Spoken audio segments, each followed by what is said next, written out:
Hello and welcome to the latest Planet Holyrood. I'm Paul Hutcheon, political editor of the Daily Record. I'm joined this week by John Ferguson, who's the editor of the Sunday Mail, and by Ben Borland, who's the editor of the Scottish Daily Express. Right, we're going to chew over the latest Holyrood opinion poll, which was, I thought, very, very interesting. But first, we're going to start with events in the Middle East. The US-Israel strike on Iran is not only going to dominate the news for weeks to come.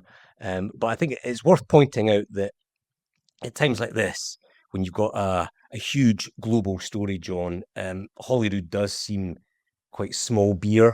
Everyone is focusing on the impact of what's happening in the Middle East and the people affected, the countries affected. What is going on at Holyrood is not that important just now in the grand scheme of things. Yeah, I mean, you turn on the news and it's wall-to-wall war in the Middle East. It just doesn't feel quite as immediate and interesting. Talking about the Holyrood election in a couple of months' time, I think it will potentially have an impact on Scottish politics, just from the point of view of what impacts Keir Starmer's position on the war has on his popularity. He was clearly initially had pushed back against the Americans. He said they couldn't use our bases. He seems to have U-turned on that pretty quickly, albeit with this caveat, which sounds a bit Orwellian, about we'll allow defensive strikes, whatever that means. It does seem that he's initially pushed back, but now said, okay, you could use our bases, and it does feel like Britain could gradually get drawn into this. So it's going to have a lot to do with how people view that. It does seem like a war with very little legal justification. We're being told it's about stopping the proliferation of terrorism and to get rid of this murderous regime.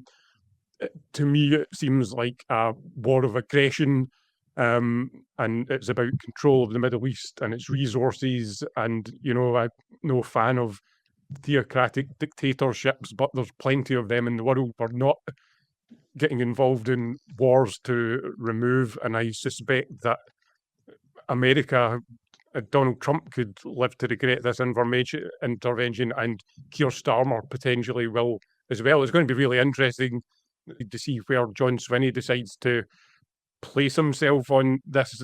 To date, he seems to have said, I'd be happy to see the Iranian regime removed, but I want to see the legal basis for the decision to mount strikes on Iran. I don't think he's really said at this point what his position on Keir Starmer's initial refusal to allow our bases to be used, and now sort of U-turn on that. I'd imagine we're going to hear more about what John Swinney's got to say about that over the next couple of days, but that'll be quite interesting. I'd imagine he, like everybody else, will be trying to gauge what do the public think about this. Are they behind it, or do they think this is another disastrous intervention in the Middle East that we could do without?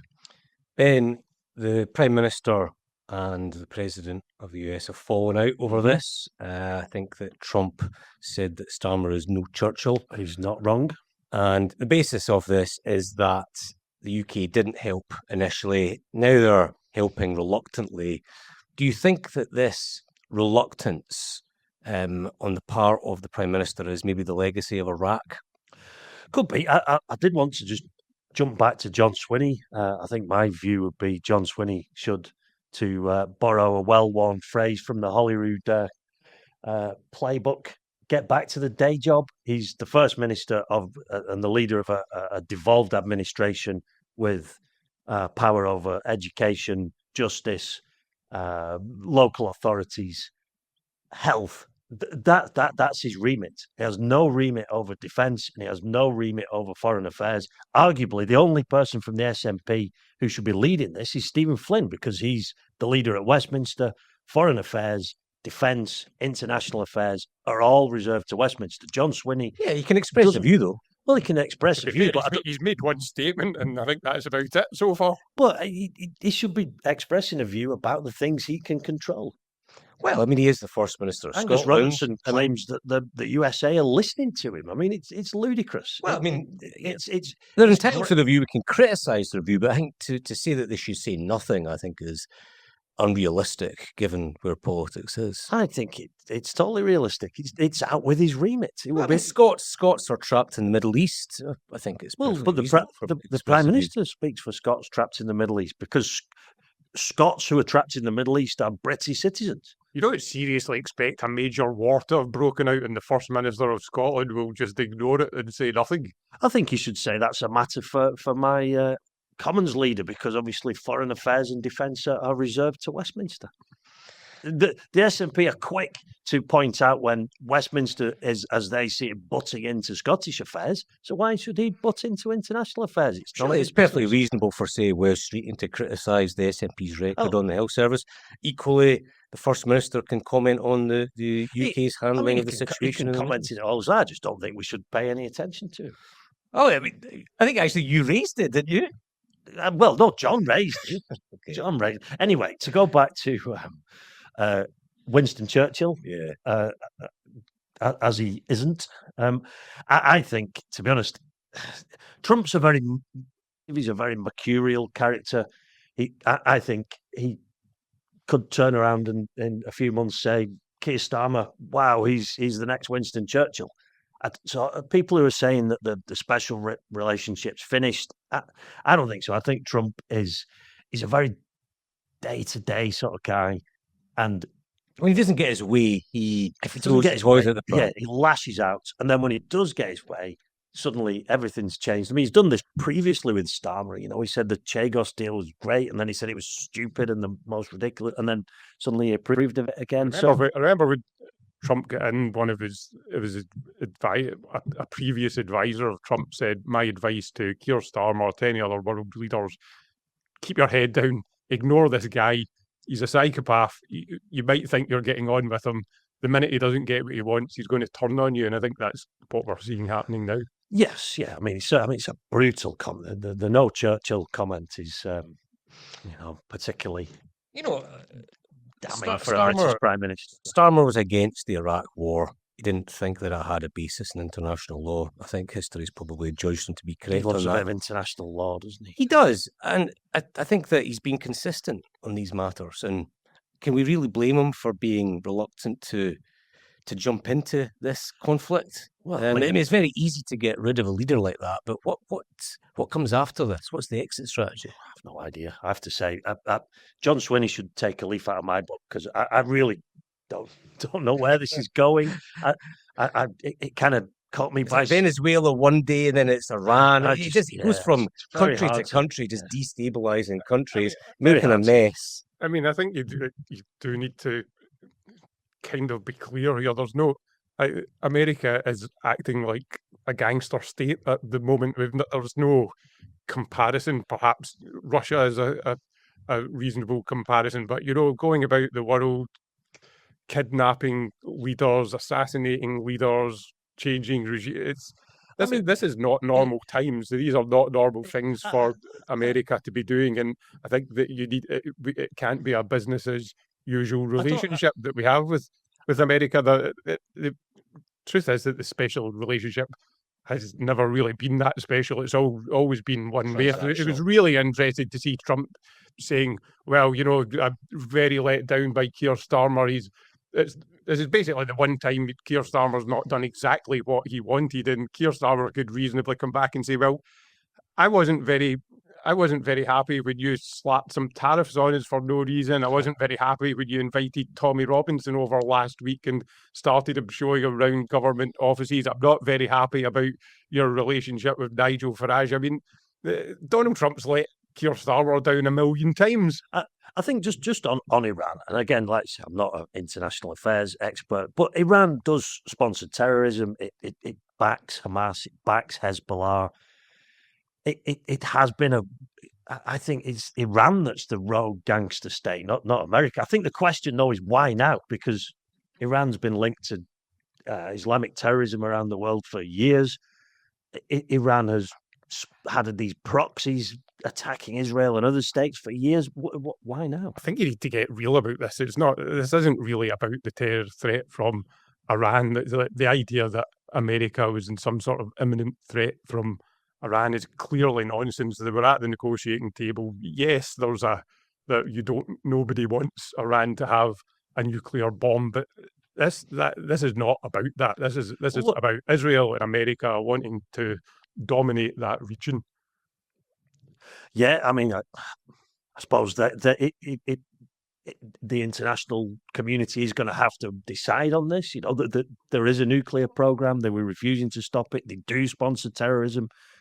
They'll be ignored. I mean, you mentioned international law earlier and sort of said, oh, international law again. But I mean, the reason we have this is because after the Second World War, we wanted to try to create a structure in the world that would avoid a World War III, and it's not a coincidence that as America and others decide to completely ignore international law, we seem to be creeping towards a situation where we could have another World War. So I don't think we should try and make excuses for America or Israel.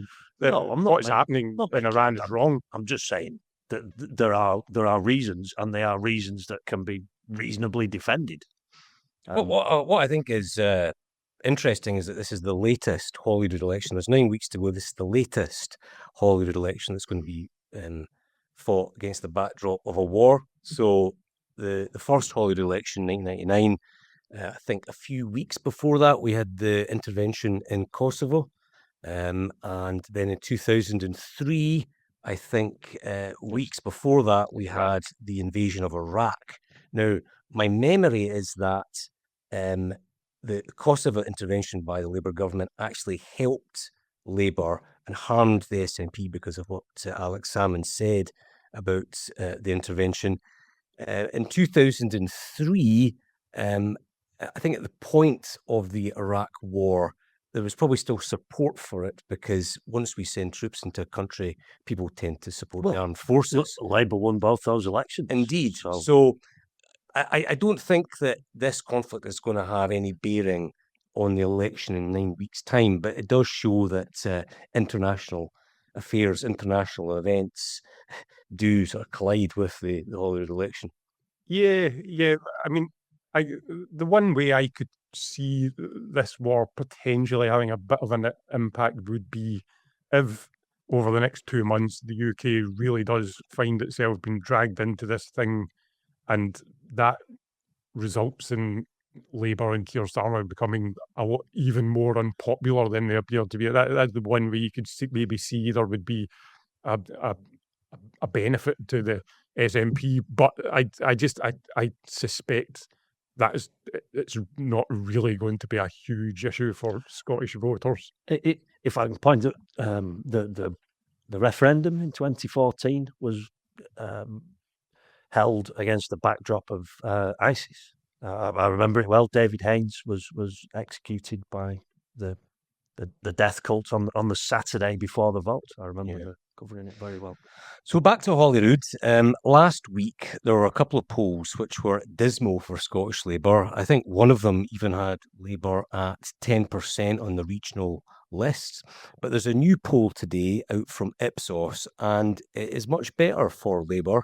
I'll just go through the numbers on the constituencies, which is probably the key bit of the election, given that most of the MSPs are elected via the constituencies.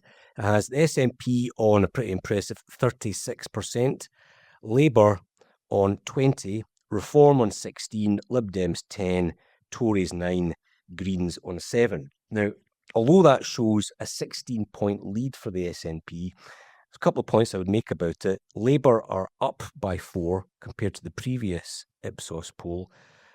Reform are down 2, and Labour, for the first time in a long time, are in clear second place. So, John, it's been a difficult few weeks for Anas Sarwar, the fallout from him calling for the Prime Minister to stand down, those polls last week. But if this is an accurate representation of where voters are at, he'll be happy with that because this poll shows them with a bit of momentum. Yeah, I mean, it's a fascinating poll, and you kind of did feel, looking at previous polls, as much as Labour aren't doing too well, they're not very popular at the moment in Westminster. It did, the extent to which the polls were showing the SNP after sort of 20 years in government did seem almost difficult to believe that they could be that far ahead under these circumstances. Interesting thing about this poll, you look at it and think, well, what's changed over the last couple of weeks? The one, I can't see anything particularly that Keir Starmer's been doing which would make Labour more broadly more popular. If you look at what are Labour doing in Scotland, well, you would have to think that Keir Starmer, and Starmer coming out and saying, I would like Keir Starmer to resign, seems to be having a positive impact. I guess it seems to be working.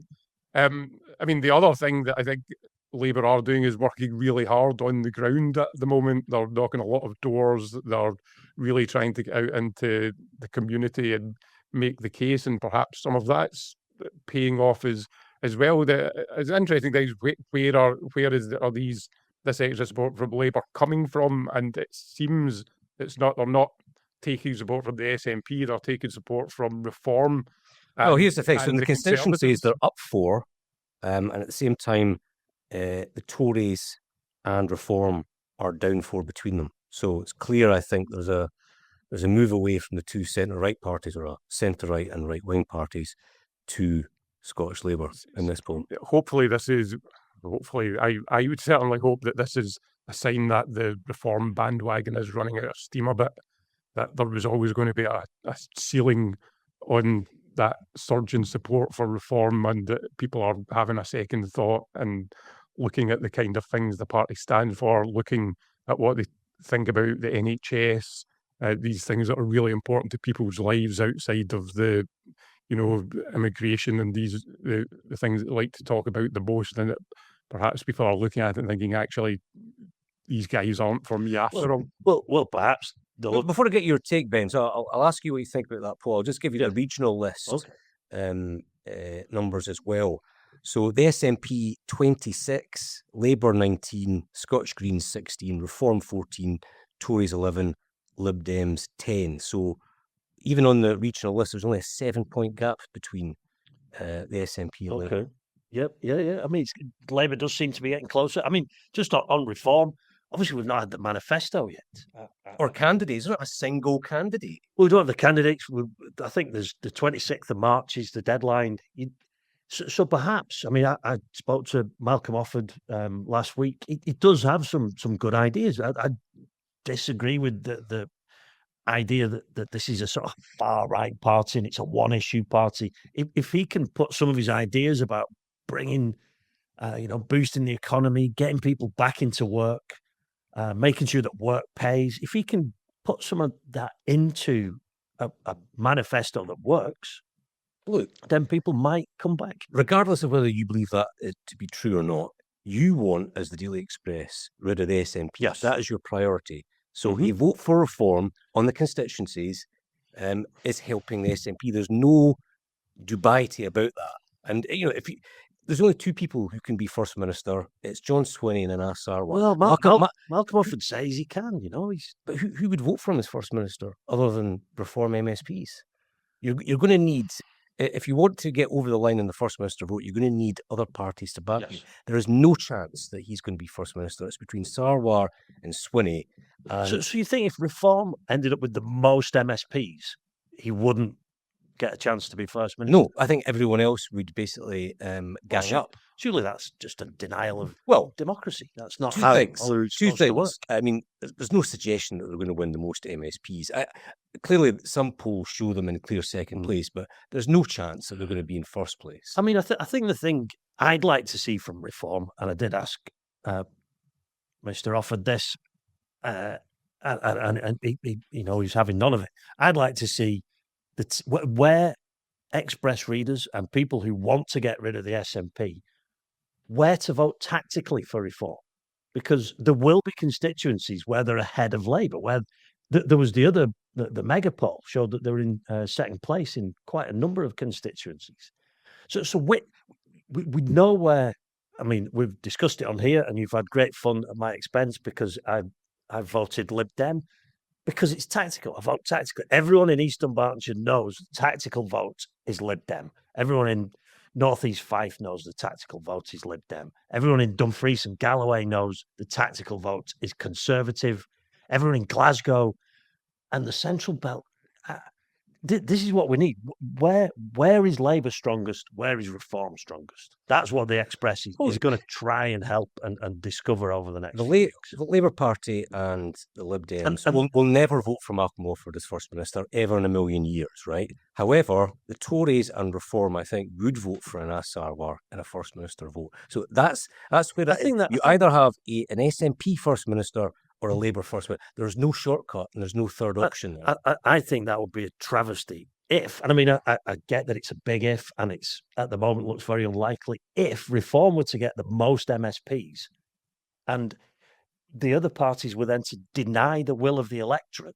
Because that's what that would no be. Opinion polls is showing them even coming close to it. But we're just speaking theoretically. Yes, but, in reality, on planet Earth, the best Reform we're going to get is second place. And he's never going to be First Minister. So I think he's polling around the same as Labour. So Malcolm Offord has said that his top priority is getting rid of the SNP. So my question to Reform would be, why not just pull out the first past the post seats and just focus on the list where you can maybe mop up? Are we not coming as a slightly false premise from the point of view that really, if these polls are even in any way accurate, there's only one person who's going to be First Minister, and that's John Swinney. No, it does look that way. After 19 years, there's still unless either Malcolm Offord or Anas Sarwar could have a huge leap in popularity over the next few weeks, we're talking about academic things here. You're right. What one of those two is going to need to make up 16, 20 points in the opinion polls, which is a hell of a tall order. I think that the only card left to play are the Reform candidates and the Reform manifesto. Look, there's no chance of me becoming First Minister and Malcolm Offord. I think if Labour was to get to 25%, 26%, then it becomes doable. I think that if people see the election as essentially a two-horse race between Labour and the SNP, then I think you'll see the gap continue to narrow. But while Reform are in second place in some polls, it looks like Labour are dead and they're languishing in third place. It's very hard for Anas Sarwar to argue it's a two-horse race between him and John Swinney. I think that's right. I think what you've just said is exactly how Anas Sarwar wants to frame this election. There's only two people that could be First Minister, me or John Swinney. And that's the line that he will hold until May. It does become increasingly difficult to hold. This poll's going to be very helpful for that, but I think after the by-election in Gorton, where the Labour, every Labour MP who was interviewed said this is a straight fight between us and Reform and the Greens one. I think it does. The problem that Anas will have is that it becomes, it's stretching credulity to give an interview and say to people, this is a straight fight between me and John Swinney, if polls are showing that actually it's not a two-horse race, it's a three-horse race. So to hold that line, we really need to see Labour, this poll being correct, and for Labour to start really catching up in the SNP quite significantly. I mean, I think the thing that will worry Anas Sarwar, and you saw it in the polls last week in the by-election result, is that across the UK, the trends are Reform and the Greens picking up votes. And so in the context of a Holyrood election, that means Reform doing really well in the constituencies, in effect scuppering Labour, and then the Greens doing really well on the lists, in effect scuppering Labour. So they get squeezed by both these parties, and that is the danger. And then, if you want the SNP out, if you think that the SNP deserve a period in opposition, John Swinney wins by default. Yeah, I mean, that is a danger. That really is but Reform aren't going to pull out. Reform are not going to pull out of the constituencies. They're not going to pull out of the regional list. So how do you win from this position where we're at now? It's interesting that this poll seems to be showing the polar opposite of that national trend where Reform and the Greens are, making huge strides. It seems that in Scotland that both of them are actually losing support in favour of the more established parties. I'll just point out on the regional list, the Scottish Greens are on 16%, which would be a phenomenal result for them. I mean, that they would easily get more than 10 MSPs if that was the case. But I mean, the polls that they're up and down like a yo-yo, aren't they? I mean, the one last week had Labour on 10% on the regional list. This one has them on 19%. I mean, it's voter volatility that is the key. I think feature also here. it's voters are sick and tired, and reform of this protest form, but people maybe are starting to go, well, it's not a realistic option. I think just that so many people just won't vote. I think it's going to be such a low turnout. I think it's going to be a really low turnout.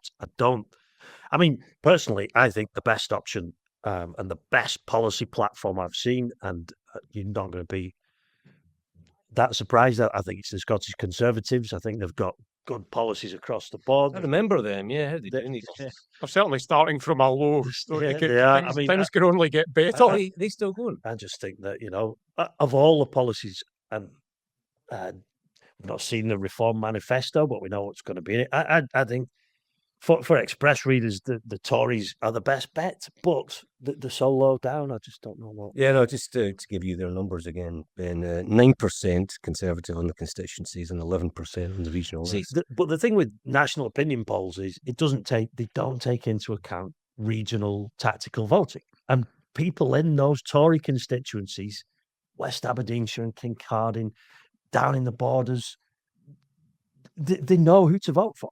I think one of the really interesting things about the Gorton by-election victory for the Greens was that up until that point, really most of Reform had been kind of hogging the limelight in terms of being the emerging party, the party on the up that's sort of making huge gains, and there's a huge change in voting trends, and this is kind of, the Greens would always have complained, well, you're ignoring us, we're also making gains, so why is all the attention on Nigel Farage? And I think that winning Gorton now kind of makes it impossible to ignore the rise of the Greens in the same way that it potentially had been previously, that you do have this quite stridently left-wing party who's it's proper socialist politics that they're talking about, and there is a lot of people listening to them and thinking, yeah, I'm down with that. That's what I'm going to vote for. That we're going to see the same thing in this election in Scotland, and it's becoming very difficult to ignore them in favour of reform. One other thing, just on the Greens, John, I think this is another factor that's in the SNP's favour. If you look at the Ipsos constituency polling, it's got the Scottish Greens on 7%. Now, that is way overcooked because the Scottish Greens are only going to be standing in up to 12 seats. So there's no way they're winning 7-8% on first past the post. So I think that is overstated. And I think if you look at their true poll rating, which is probably closer to 3 or 4% on the constituencies, I think you'll see the SNP pick up people who would otherwise vote Green on first past the post. So, I mean, the SNP are in this poll 36%. I think it's probably a little bit higher than that, given that the Greens are not standing in every constituency. Yeah, I mean, it would be quite unprecedented, wouldn't it, to see the Greens winning one constituency? That would have been unheard of a few years ago. The SSP didn't ever win a constituency. I don't think that it's purely a list thing for the Greens to actually be breaking through into being a party that are getting people first vote, second vote, and winning constituencies is a real sign of the times, isn't it? Certainly, I mean, it won't be a surprise till now. I'm no fan of the Scottish Greens, no, but I would celebrate them winning one particular constituency. I guess Robertson and Edinburgh Central. Yeah, Edinburgh Central. To paraphrase Nicola Sturgeon, or is it Kevin Keegan? I'd love it. You must really dislike Angus Robertson if you'd want Lorna Slater to be him. I just think it would be funny. That's quite interesting, isn't it? That the editor of Express hates the SNP so much that he actually wants the Greens to win. Just in Edinburgh. There's enough, doom and gloom in the world, and this election is probably going to add to my doom and gloom. So one bright spot might be to see Angus Robertson lose his seat. I can just final point, Ben, and I think this is the structural problem that the pro-UK parties face. So there's 73 MSPs elected in the constituencies, but you have 4 pro-UK parties contesting those constituencies, and really just 1.5 pro-independence parties. The 0.5 being the Greens, because they're only... The whole thing's rigged, but hey. So we're going to get... that's a tough hurdle to we're going to get overcome. another 5 years of this nonsense, but at least it'll give us something to write about. So that's Okay, on that upbeat and positive note, thanks very much to John and to Ben for joining me, and thanks also to Darryl Devine from the Records video team who produced this episode.